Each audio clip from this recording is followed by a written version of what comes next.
Hello friends, तो आज हम पढ़ेंगे chapter 2 sexual reproduction in flowering plants.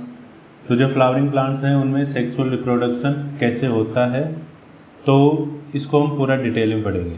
तो सबसे पहले हम फ्लावर के स्ट्रक्चर को देखते हैं। तो फ्लावर में क्या क्या प्रेजेंट होते हैं। जो फ्लावर है उसमें 4 बल्ब्स पाए जाते हैं, ठीक है, हैव 4 बल्ब्स।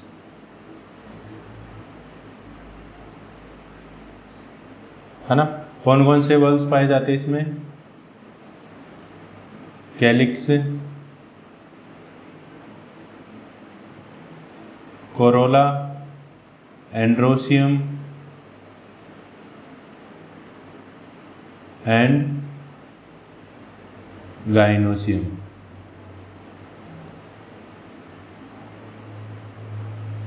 ठीक है, तो ये 4 बल्ब्स पाए जाते हैं फ्लावर में। यहाँ पर जो कैलिक्स और कोरोला है वो कौन से बल्ब्स होते हैं? Outer bulbs. ठीक है, इनको क्या बोलते हैं? आउटर बल्ब, जो कि हमें बाहर से दिखते हैं, है ना। फ्लावर को जब हम देखते हैं तो उसमें जो बाहर स्ट्रक्चर्स दिखती हैं वो क्या होती हैं? कैलिक्स और कोरोला। अभी हम समझेंगे फ्लावर के स्ट्रक्चर में। एंड्रोसियम और गाइनोसियम दोनों को हम क्या बोलते हैं? Inner bulbs. ठीक है, जो कि फ्लावर के अंदर होते हैं। ठीक है, तो ये इस तरह से 4 बल्ब्स पाए जाते हैं। अब हम समझते हैं फ्लावर की स्ट्रक्चर।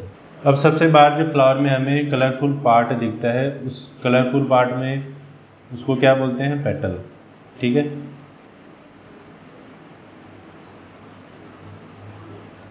अब इस कलरफुल पार्ट में बहुत सारे पेटल्स प्रेजेंट होते हैं। उन सभी पेटल्स को कलेक्टिवली हम क्या बोलते हैं? कोरोला।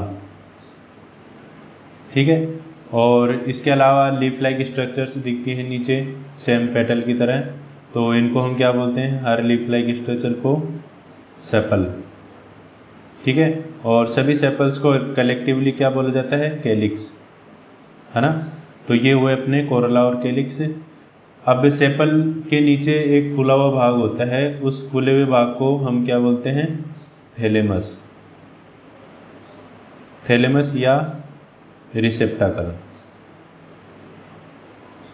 ठीक है, और इस थैलेमस के नीचे एक स्टॉक होता है ना। इस स्टॉक को हम क्या बोलते हैं? पेडिकल। ठीक है, ये जो स्टॉक है इस पूरे फ्लावर को, या पेडिकल पूरे फ्लावर को किससे जोड़कर रखता है? सूट से, है ना। और यहाँ पर जो थैलेमस है, इस थैलेमस पर ये जो सेपल पेटल्स यानी एंड्रोसियम, गाइनोसियम, है ना, ये सारी जो चीज़ें होती हैं, पार्ट्स होते हैं, वो सारे कहाँ पर अटैच होते हैं? थैलेमस से। ठीक है, अब हम गाइनोसियम को पढ़ेंगे। ठीक है, तो गाइनोसियम में कौन कौन से पार्ट्स आते हैं? सबसे नीचे थैलेमस के ऊपर फूला हुआ भाग होता है, उसको हम क्या बोलते हैं? ओवेरी। ठीक है, ये जो फूला हुआ भाग देख रहे हो आप, ये क्या है? ओवेरी। इसके अंदर क्या प्रेजेंट होता है? ओव्यूल। ठीक है, अब ओवेरी से ऊपर, ओवेरी से जुड़कर एक सिलेंडर स्ट्रक्चर निकलती है। इस सिलेंडर स्ट्रक्चर को हम क्या बोलते हैं? स्टाइल। ठीक है, और ये जो स्टाइल है फिर आगे फूल जाती है, और इस फूले हुए भाग को ऊपर हम क्या बोलते हैं? स्टिग्मा। ठीक है, स्टिग्मा किसको एक्सेप्ट करती है? पोलन ग्रेन्स को। ठीक है, यानी जो पोलन ग्रेन्स हैं वो कहाँ पर आकर गिरते हैं? स्टिग्मा पर, और स्टिग्मा पर पोलन ग्रेन्स का जर्मिनेशन होता है। ठीक है, और फिर यहाँ पर पोलन ट्यूब बनती है। पोलन ग्रेन्स के जर्मिनेशन से वो पोलन ट्यूब स्टाइल से होकर गुजरती है और ओवेरी में चली जाती है। ठीक है, तो इस तरह से इनका काम होता है। अब यहाँ पर जो stigma, style, ovary and ovule, इन सभी को हम क्या बोलते हैं? पिस्टिल। ठीक है, इन सभी को हम क्या बोलते हैं? पिस्टिल। अब बहुत सारे जब पिस्टिल होंगे, ठीक है, यानी किसी फ्लावर में 1 या 2, 3 इस तरह से हो सकते हैं अलग अलग फ्लावर्स में, तो सभी पिस्टिल्स को हम क्या बोलेंगे? गाइनोसियम, है ना। यानी सभी पिस्टिल्स किसको रिप्रेजेंट करते हैं? गाइनोसियम को। ठीक है, इसी तरह से अब हम एंड्रोसियम की बात करते हैं। तो एंड्रोसियम में क्या प्रेजेंट होते हैं, क्या आते हैं इसमें, स्टेमन्स। ठीक है, तो एक फ्लावर में बहुत सारे स्टेमन्स उपस्थित होते हैं, सभी स्टेमन्स को हम कलेक्टिवली क्या बोलते हैं, एंड्रोसियम। तो हम अब स्टेमन को देखते हैं। तो स्टेमन में कौन कौन सी स्ट्रक्चर्स होती हैं। जो स्टेमन है उसमें सबसे ऊपर क्या पाया जाता है, एंथर, है ना। ये जो एंथर होता है वो क्या होता है, बाइलोब्ड स्ट्रक्चर है ना, बाइलोब्ड एंड डाइथिकस। बाइलोब्ड और डाइथिकस स्ट्रक्चर होता है एंथर। इस एंथर में किसका फॉर्मेशन होता है, पोलन ग्रेन्स का। ठीक है, पोलन ग्रेन्स का फॉर्मेशन होता है कहाँ पर, एंथर के अंदर। ठीक है, अब ये जो एंथर है ये एक सिलेंडर स्ट्रक्चर से जुड़ा हुआ रहता है। इस सिलेंडर स्ट्रक्चर को हम क्या बोलते हैं, फिलामेंट। ठीक है, अब देखो यहाँ फिलामेंट के दो पार्ट्स होते हैं। फिलामेंट का ये तो है डिस्टल पार्ट, ये जो डिस्टल पार्ट है ये, या डिस्टल एंड बोल सकते हैं इसको। डिस्टल एंड ये किससे जुड़ा हुआ है, एंथर से।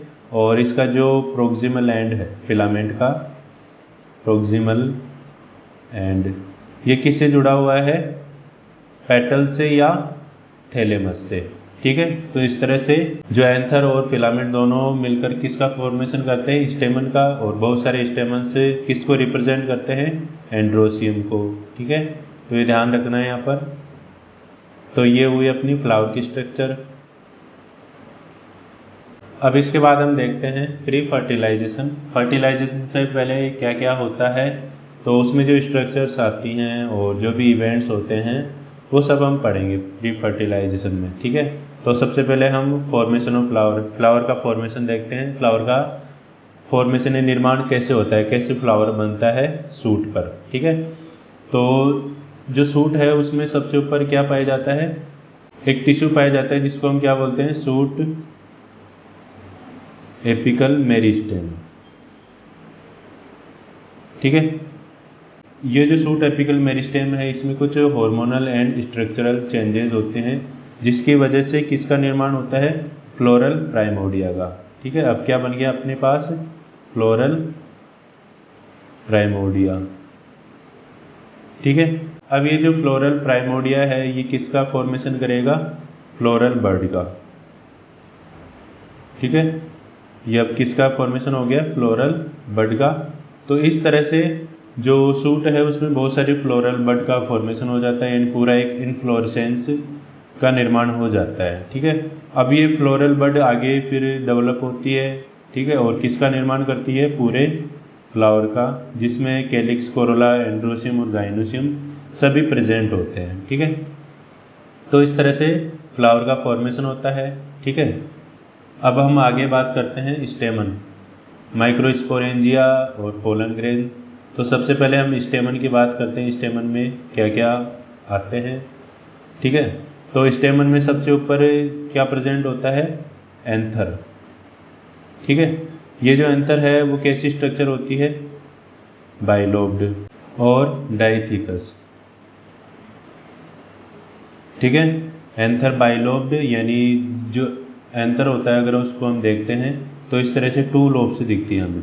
ठीक है, तो ये बाइलोब्ड स्ट्रक्चर है और डाइथिकस स्ट्रक्चर है ना। अब जो एंथर है उसमें बीच में एक लाइन होती है। ठीक है, इस लाइन को हम क्या बोलते हैं, line of dehiscence, line of dehiscence.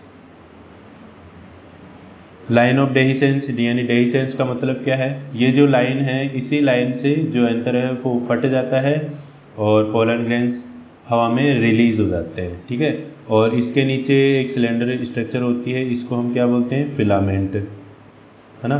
एक पतली तंतुनुमस स्ट्रक्चर होती है, उसको हम क्या बोलते हैं, फिलामेंट। ठीक है, और इसके जो नीचे वाला पार्ट है वो किससे जुड़ा हुआ रहता है, पेटल से या थैलेमस से। ठीक है, अब हम स्टेमन का ट्रांसवर्स सेक्शन देखते हैं। तो स्टेमन में अंदर क्या क्या स्ट्रक्चर्स दिखती हैं हमें।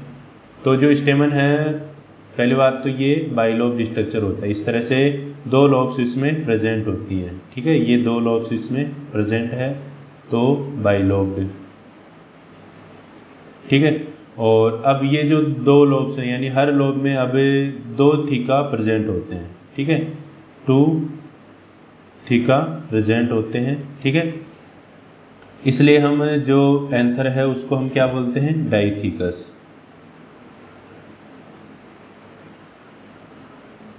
ठीक है।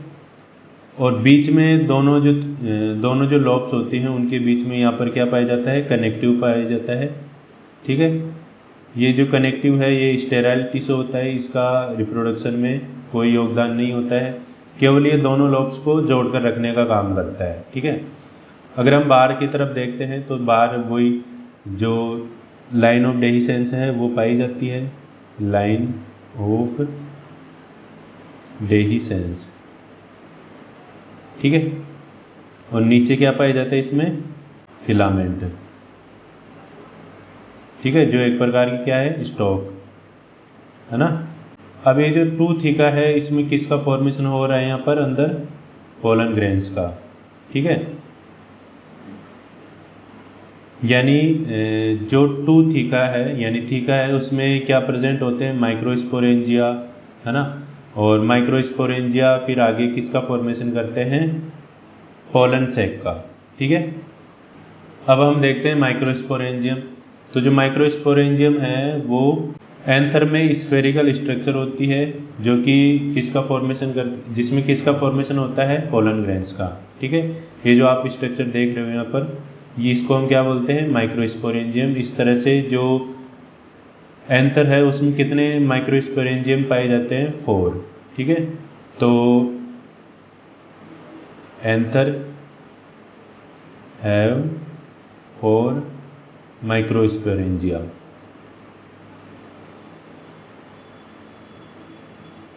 ठीक है। अब एक माइक्रोस्पोरेंजिया की स्ट्रक्चर देखते हैं। तो जो माइक्रोस्पोरेंजिया है उसमें क्या क्या हमें दिखता है, तो जो माइक्रोस्पोरेंजिया है उसमें 4 लेयर्स पाई जाती हैं जिससे वो कवर्ड होता है, ठीक है, यानी उसको सराउंड करती है। तो यहाँ पर सबसे बाहर की जो लेयर है उसको हम क्या बोलते हैं, एपिडर्मिस, ठीक है। इस एपिडर्मिस के नीचे एक लेयर पाई जाती है, उसको हम क्या बोलते हैं, एंडोथीसियम, ठीक है। और ये जो एंडोथीसियम है इसमें अल्फा सेल्यूलोज का डिपोजिशन होता है, अल्फा सेल्यूलोज का डिपोजिशन होता है। ये जो अल्फा सेल्यूलोज है इसका काम क्या होता है, अल्फा सेल्यूलोज जो मॉइस्चर है उसको एब्जॉर्ब करता है और जो एंथर है उसके डेहिसेंस में मदद करता है यहाँ पर, ठीक है। तो एंडोथीसियम एंथर के डेहिसेंस में इंपॉर्टेंट होती है, ठीक है। अब एंडोथीसियम के नीचे कुछ लेयर्स पाई जाती हैं जो 1 से 3 हो सकती हैं। इन लेयर्स को हम क्या बोलते हैं, मिडिल लेयर्स, जो कि 1 से 3 हो सकती है। ये जो पूरी यहाँ पर आपको जो लेयर्स दिख रही हैं इन सभी लेयर्स को हम क्या बोलते हैं, मिडिल लेयर्स। मिडिल लेयर के नीचे सबसे नीचे क्या पाई जाती है, टेपिटम, है ना। इस टेपिटम का इम्पोर्टेंट रोल होता है, क्या रोल होता है इसका, ये जो पोलन ग्रेन्स हैं, डेवलपिंग पोलन ग्रेन्स, उनको न्यूट्रिशन प्रोवाइड करती है, ठीक है, provide nutrition to developing pollen grains, ठीक है। अब सोचो अगर ये जो टेपिटम है ये ना हो माइक्रोस्पोरेंजियम में तो क्या होगा, जो पोलन ग्रेन्स हैं वो कैसे हो जाएंगे, स्टेराइल, ठीक है। तो टेपिटम का होना जरूरी है। अब ये जो 3 लेयर्स हैं यहाँ पर, ये जो 3 लेयर्स हैं इनका कलेक्टिवली काम क्या होता है, ये एक तो प्रोटेक्शन में काम करती है ना, जो माइक्रोस्पोरेंजियम है उसकी प्रोटेक्शन करती है और डेहिसेंस में ज़रूरी होती है, ठीक है, डेहिसेंस ऑफ एंथर, ठीक है। एंथर के डेhiscence में ये तीनों लेयर्स रोल प्ले करती है, और टेपिटम वही न्यूट्रिशन प्रोवाइड करती है। अब ये जो टेपिटम है इसके अंदर क्या प्रेजेंट होता है, स्पोरोजिनस टिश्यू। ठीक है, तो ये पूरा क्या है, स्पोरोजिनस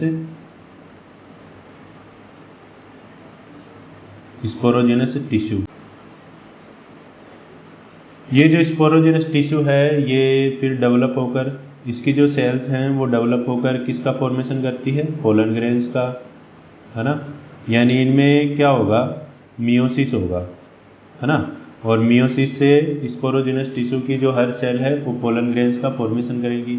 अब यहाँ पर ये ध्यान रखना है, जो स्पोरोजिनस टिश्यू है उसकी सेल्स का क्या फीचर होता है, इसकी जो सेल्स हैं वो होमोजेनस सेल्स होती हैं। ठीक है, तो जो स्पोरोजिनस हैं उसमें होमोजेनस सेल्स पाई जाती हैं। ठीक है, जो कि कॉम्पैक्टली पैक्ड होती है। ठीक है, कॉम्पैक्टली पैक्ड। ठीक है, यानी बिल्कुल ही पास पास में इनमें कोई स्पेस नहीं पाया जाता है बीच में। तो होमोजेनस सेल्स और कॉम्पैक्टली पैक्ड होती हैं ये स्पोरोजेनस टिश्यू की सेल्स। ठीक है, यहाँ पर है, इसमें भी देख सकते हो इस तरह से ये एंथर का ट्रांसवर्स सेक्शन है। इस ट्रांसवर्स सेक्शन में हमें जो ये पूरी स्ट्रक्चर दिख रही है ये क्या है, माइक्रोस्पोरेंजियम। ठीक है, अब ये जो माइक्रोस्पोरेंजियम है ये आगे फिर डेवलप होकर किसका फॉर्मेशन करता है, पोलन सेक्स का। ठीक है, इस पोलन सेक्स में क्या प्रेजेंट होते हैं, पोलन ग्रेन्स। ठीक है, पोलन ग्रेन्स प्रेजेंट, है ना। अब हम देखते हैं माइक्रोस्पोरोजेनेसिस। तो जो पोलन ग्रेन्स हैं उनका फॉर्मेशन डेवलपमेंट कैसे होता है, कैसे पोलन ग्रेन्स बनते हैं। तो सबसे पहले जो स्पोरोजिनस टिश्यू है उसमें सेल्स पाई जाती हैं। उस स्पोरोजिनस टिश्यू की जो हर सेल है उस सेल को हम क्या बोलेंगे, pollen mother cell, pollen mother cell. ठीक है, ये जो पोलन मदर सेल है इसमें अब क्या होगा, मियोसिस होगा। ठीक है, मियोसिस फर्स्ट एंड सेकंड, तो दो मियोसिस होते हैं, मियोसिस फर्स्ट और सेकंड। जैसे ही मियोसिस होगा इसमें तो जो पोलन मदर सेल है उससे माइक्रोस्पोर टेट्राड का फॉर्मेशन होगा। तो ये जो आप स्ट्रक्चर देख रहे हो ये क्या है, माइक्रोस्पोर टेट्राड। ठीक है, टेट्राड क्यों बोल रहे हैं, क्योंकि ये जो 4 माइक्रोस्पोर्स बन रहे हैं ये चारों माइक्रोस्पोर टेट्राड के रूप में अरेंज होते हैं, बिल्कुल चिपके हुए। ठीक है, अब इसके बाद क्या होगा, जब एंथर मैच्योर हो जाता है। ठीक है, व्हेन एंथर मैच्योर, है ना। तो जैसे ही एंथर मैच्योर होता है और जब वो फटने लायक हो जाता है ना, जब उसमें डेhiscence होता है तो ये जो माइक्रोस्पोर टेट्राड है ये अलग हो जाते हैं। तो ये अब अपने पास क्या बन गया, माइक्रोस्पोर। ठीक है, ये माइक्रोस्पोर अलग हो चुका है। अब ये माइक्रोस्पोर आगे डेवलप होकर किसका फॉर्मेशन करेगा, पोलन ग्रेन का, ये ध्यान रखना है। ठीक है, अब ये जो माइक्रोस्पोर है इसमें आगे क्या होता है, वैक्यूल्स का फॉर्मेशन हो जाता है। ये क्या बन गए इसमें, वैक्यूल्स। ठीक है, वैक्यूल्स का फॉर्मेशन हो जाता है जिसकी वजह से जो न्यूक्लियस है वो एक साइड चला जाता है। ठीक है, किनारे की तरफ चला जाता है। अब क्या होगा, वैक्यूल के बनने से अब इसमें जो न्यूक्लियस है वो 2 भागों में बट जाएगा, यानी माइटोसिस होगा। अब इसमें क्या होगा, माइटोसिस। ठीक है, माइटोसिस होगा। अब ये जो माइटोसिस है वो एसिमेट्रिकल होगा, यानी बराबर नहीं होगा। ठीक है, तो यहाँ पर इस प्रकार के माइटोसिस के लिए क्या बनते हैं, एसिमेट्रिक स्पिंडल फाइबर्स। ठीक है, एसिमेट्रिक स्पिंडल्स बन जाते हैं। ठीक है, जो क्या करते हैं, ये जो न्यूक्लियस है इसको 2 अलग अलग भागों में, अलग अलग साइज के भागों में बांट देते हैं। ठीक है, तो अब क्या होगा, इससे जो एक न्यूक्लियस है वो तो इरेगुलर शेप यानी बड़ी साइज का बनेगा, ठीक है। तो ये इसको हम क्या बोलेंगे, ट्यूब न्यूक्लियस, ट्यूब न्यूक्लियस, है ना। और जो दूसरा न्यूक्लियस है वो कौन सी सेल में प्रेजेंट होता है, जनरेटिव सेल में, ठीक है। यानी ये जो माइटोसिस है उससे दो सेल्स बन जाती हैं। तो जो ट्यूब न्यूक्लियस है वो किस में प्रेजेंट होता है, वेजिटेटिव सेल में, ठीक है। वेजिटेटिव सेल में क्या प्रेजेंट होता है, ट्यूब न्यूक्लियस, ठीक है। तो इस तरह से जो पोलन ग्रेन है उसका फॉर्मेशन हो जाता है। ये अपने पास क्या बन गया, पोलन ग्रेन, ठीक है। ये पोलन ग्रेन बन चुका है। अब हम पोलन ग्रेन की स्ट्रक्चर को डिटेल में समझते हैं। तो जो पोलन ग्रेन है उसमें दो लेयर्स पाई जाती हैं सबसे बाहर की तरफ। तो सबसे बाहर की जो लेयर है उसको हम क्या बोलते हैं, एक्साइन, ठीक है। ये जो एक्साइन है ये किसकी बनी होती है, स्पोरोपोलेनिन की, मेड ऑफ स्पोरोपोलेनिन, ठीक है। तो ये जो स्पोरोपोलेनिन है ये जो अर्थ है उसका सबसे रेजिस्टेंट मटेरियल है। इस रेजिस्टेंट मटेरियल को कोई भी एंजाइम डिस्ट्रॉय नहीं कर सकता है, तोड़ नहीं सकता है ना। तो मोस्ट रेजिस्टेंट सब्सटेंस क्या है, स्पोरोपोलेनिन, है ना। अब तक ऐसा कोई भी एंजाइम नॉन नहीं है जो इसको तोड़ सके, ठीक है। अब यहाँ पर जो एक्साइन है वो कुछ जगह पर नहीं होती है, ठीक है। तो जहाँ पर नहीं होती है उस एरिया को हम क्या बोलते हैं, जर्म पोर, ठीक है। जर्म पोर बोलते हैं इसको। ये जो जर्म पोर है यहाँ से क्या निकलती है, पोलन ट्यूब, ठीक है। ये ध्यान रखना है, यहाँ पर पोलन ट्यूब निकलती है। अब जो एक्साइन है उसके अंदर की लेयर को हम क्या बोलते हैं, इंटाइन, ठीक है। इंटाइन बोलते हैं। ये जो इंटाइन है ये किसकी बनी होती है, सेल्यूलोज की और पेक्टिन की, ठीक है। सेल्यूलोज और पेक्टिन की बनी होती है। अब इन दोनों लेयर्स के अंदर दो सेल्स पाई जाती हैं, ठीक है। एक सेल होती है वेजिटेटिव सेल, वेजिटेटिव सेल, ठीक है। ये जो वेजिटेटिव सेल है इसमें क्या प्रेजेंट होता है, फूड, इसमें फूड प्रेजेंट होता है जो कि फिर आगे जो जनरेटिव सेल है उससे जब मेल गैमेट्स बनते हैं तो मेल गैमेट्स के बनने में काम आता है, ठीक है। और ये जो वेजिटेटिव है सेल है ये कैसी होती है, लार्ज होती है साइज में, ठीक है, लार्ज होती है। और इसमें जो न्यूक्लियस पाए जाते हैं इसको ट्यूब न्यूक्लियस बोलते हैं,